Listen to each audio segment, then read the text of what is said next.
이미 뉴스를 통해서 들으셨겠지만 미국과 이란의 협상이 결렬됐습니다. 트럼프 대통령이 해군에 호르무즈 해협 봉쇄를 명령했습니다. 전 세계 원유, 천연가스, 비료의 핵심 통로가 막힌 겁니다. 지금 계좌 보고 가슴 내려앉으신 분들 이 영상 끝까지 봐주십시오. 오늘은 데이터로만 말하겠습니다. 오늘 영상은 크게 네 파트로 진행합니다. 지금 시장이 왜 이렇게 흔들리는지, 그리고 그럼에도 불구하고 지금이 왜 기회인지, 그래서 무엇을 살 것인지, 내일 당장 실행할 수 있는 그 체크리스트는 무엇인지, 자, 이제 빠르게 내려가겠습니다. 왼쪽 패널을 보시면 지금 일반 투자자들이 느끼는 감정일 겁니다.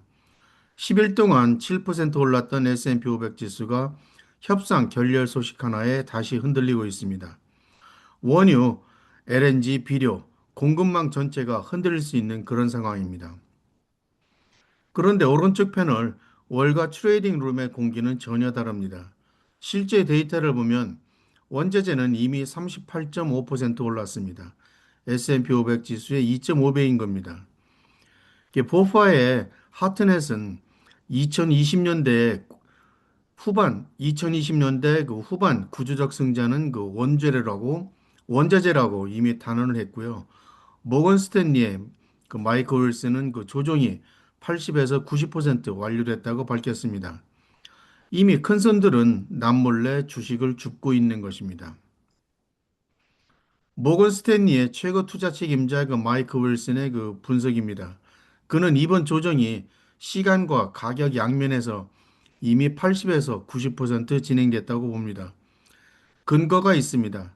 첫 번째는 포워드 PE가 고점 대비 18% 하락했다는 겁니다. 러셀 3천 종목의 절반 이상이 고점 대비 20% 넘게 빠졌고요. 과거 모든 조정 사이클에서 이 수준들은 조정 말기에만 나타났다는 겁니다. 그럼에도 불구하고 마지막 단계가 남아 있습니다. 윌슨은 아주 고통스러운 마지막 구간이라고 표현을 합니다. 지정학적 충격이 성장주의 항복 매도를 유발하고 그게 최종 바닥을 만든다는 논리입니다. 하지만 6에서 12개월 뷰는 여전히 강세입니다. S&P 500 이익 성장률이 단연간 고점 수준으로 가속 중입니다. 그래서 추가 낙폭은 매수 기회라는 겁니다. 숫자로 얘기하겠습니다. 6가지만 기억하시면 됩니다. 원자재 지수인 DBC는 38.5% 올랐습니다. S&P 500 지수 대비 2.5배입니다. 이미 시장은 말하고 있었습니다. 둘째, S&P 500 지수 15.4%입니다. 고점 대비해서 불과 2.5% 아래에 있습니다. 이 정도 지정학적 혼란치고는 너무 그 아니한 그런 수준입니다. 미국 국채는 4.0% 올랐습니다. 실질 수익률은 마이너스입니다. 채권에 돈 넣어두면 안 됩니다. 네 번째, 미국 주식펀드에서 236억 달러가 빠져나갔습니다. 13주 만에 최대치입니다. 공포가 극대화됐다는 의미입니다. 역발상 신호로 읽히는 대목입니다.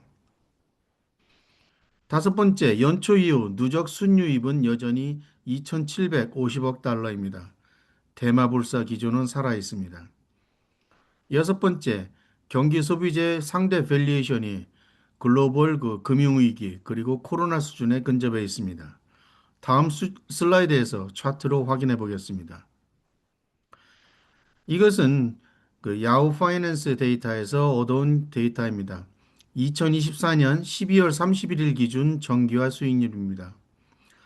초록색 선은 원자재 DBC입니다. 38.5% 올랐습니다. 파란색 선은 S&P 500 지수입니다. 15.4% 상승했습니다. 주황색 선이 TLT인데요. 미국 국채입니다. 4.0% 올랐습니다. 특히 주목할 것은 2026년 1월 이후에 원자재가 S&P 500 지수를 완전히 이겼다는 겁니다. 이란 위기가 본격화되면서 격차가 급속히 벌어진 겁니다. 과거 이미지에서 두 자산이 비슷해 보였지만 그것은 착지였습니다. 이제는 원자재가 압도적인 1위입니다. 이 차트는 최근 13주간 미국 주식펀드 자금 흐름입니다. 1주부터 12주까지는 자금이 막 들어오고 있었습니다. 그런데 이 마지막 주 보이시죠? 236억 달러가 유출되었습니다. 13주 만에 최대 유출입니다. 일반적으로 이걸 보고 시장이 망했다고 생각을 합니다. 그런데 월가의 컨트러리언들은 반대로 읽습니다. 공포가 극대화될 때 그때가 바닥에 가장 가까운 순간이라는 겁니다. 실제로 2020년 코로나, 2022년 금리 충격 때도 이런 패턴이 나타났었습니다. 그리고 이 직후가 매수 타이밍이었습니다. 이 차트는 경기 소비재 XLY의 S&P 500 대비 상대 P 배수입니다. 왼쪽 이 점이 2009년 그 글로벌 금융위기 당시의 저점입니다. 가운데가 코로나 시점의 그 저점이고요. 그리고 현재 그 수준입니다. 이 세 가지 수준이 거의 그 비슷합니다. 같은 수준 높이에 있는 겁니다. 그래서 경기 소비재의 상대적 밸류에이션이 역사적 바닥 수준이라고 하는 것이 바로 여기에 있습니다. 보파의 하네스는 이것을 뭐라고 했냐면 최선호 역발상 롱 포지션이다. 다시 말씀드려서 지금 가장 사고 싶은 역발상 매수 포지션이라고 했습니다. 왜 유가가 폭등하는데 소비재를 사야 하는지 다음 슬라이드에서 말씀드리겠습니다. 가장 많이 받는 질문입니다. 유가가 폭등하는데 왜 소비재를 사야 됩니까? 맞습니다. 유가가 오르면 소비 둔화 우려가 생깁니다. 그런데 이 우려는 이미 주가에 반영이 됐습니다. 얼마나요? 코로나 때만큼입니다. 좀 전에 차트에서 보셨습니다. 그렇다면 진짜 호재는 뭐냐? 트럼프 행정부의 전후 피벗을 들고 있습니다. 오는 11월 중간 선거가 있습니다. 이란 전쟁으로 유가가 오르면 물가가 오릅니다. 물가가 오르면 유권자 불만이 높아집니다. 그래서 트럼프 대통령은 무조건 생계비를 잡아야 됩니다. 이 과정에서 소비 진작 정책, 금리 인하 압박, 재정 지출이 나올 가능성이 상당히 높습니다. 대표적인 ETF는 XLY이고요. 아마존과 테슬라 등 경기 소비재 전체를 담고 있습니다. 두 번째는 원자재입니다. 원자재는 세 구역으로 나눠서 살펴보겠습니다. 첫 번째는 에너지입니다. 호르무즈 봉쇄 직접 수혜 섹터입니다. WTI 브런티유가 급등했고 LNG 아시아 프리미엄이 확대됐습니다. 관련된 ETF로는 그 DBO, USO, XLE 등이 있습니다.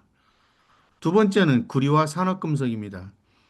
AI 데이터 센터와 전력망 확충에 구리가 필수적입니다. 전기차 전환이 가속화될수록 구리 수요는 구조적으로 늘어납니다. 대표 ETF로는 그 CPER, JJC, COPX가 있습니다. 세 번째로는 그 히토리와 핵심 광물입니다. 하넷의 말 그대로입니다. 칩, 히토리오, 원유를 장악하는 쪽이 AI 전쟁에서 승리한다. 각국 정부의 핵심 광물 확보 전쟁은 이제 막 시작되었습니다.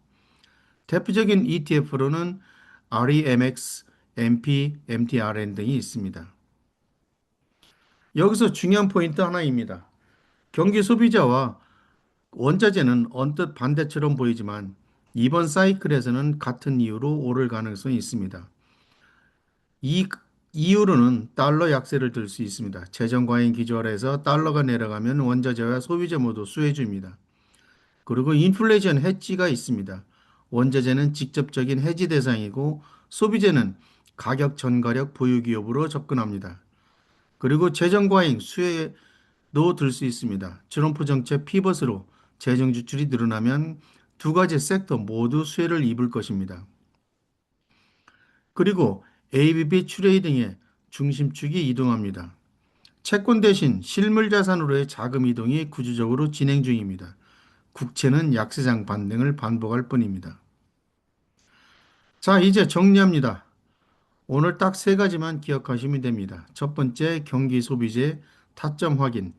XLY 현재가가 52주 저점 대비 얼마나 위에 있는지 한번 확인해 보십시오. 저점 대비 10% 이내면 1차 매수, 20% 이내면 2차 매수를 고려해 보시기 바랍니다. 분할 매수입니다. 항상 말씀드리지만 한꺼번에 사지 마십시오. 두 번째, 원자재로 포트폴리오로 방어합니다. 전체 포트폴리오의 5 내지 10%를 DBC나 GSG로 해지 한번 해보십시오. 에너지 비중이 높은 PD, BC도 병행할 수 있습니다. 물론 골드도 해당이 됩니다. 리스크 관리 원칙을 먼저 정해야 됩니다. 개별 종목 손절매는 매수가 대비 8%로 미리 정해 두십시오. 이것은 제가 설정해 놓은 개인적인 기준입니다. 여러분의 투자 목적에 따라서 다르게 설정해 주셔도 좋습니다. 이런 손절매 기준을 먼저 정해두지 않으면 패닉이 왔을 때 감정적으로 결정하기 쉽습니다. 자, 이제 결론을 말씀드리겠습니다. 케이시 스탱글이 이렇게 말했습니다. 특히 미래만큼은 예측하지 말아라. 맞습니다. 저도 이란 전쟁이 어떻게 끝날지는 모릅니다. S&P 500 지수가 내일 오를지 내릴지 모릅니다. 하지만 워렌 버핏이 말한 것은 기억하고 있습니다. 남들이 공포에 떨 때 탐욕스러워라. 그리고 데이터는 말합니다. 원자재는 이미 38.5%, S&P 500에 2.5배 상승했습니다. 이미 시장은 방향을 선택한 겁니다. 오늘 중요한 것은 예측이 아니라 준비입니다. 위시 리스트를 만들고 비중을 분산하는 이러한 그 원칙을 세워두시기 바랍니다. 위기는 항상 준비된 투자자에게 선물이었습니다. 오늘도 제 영상이 도움이 되셨다면 구독과 좋아요 버튼 부탁드립니다. 다음 영상에서 찾아뵙겠습니다. 감사합니다.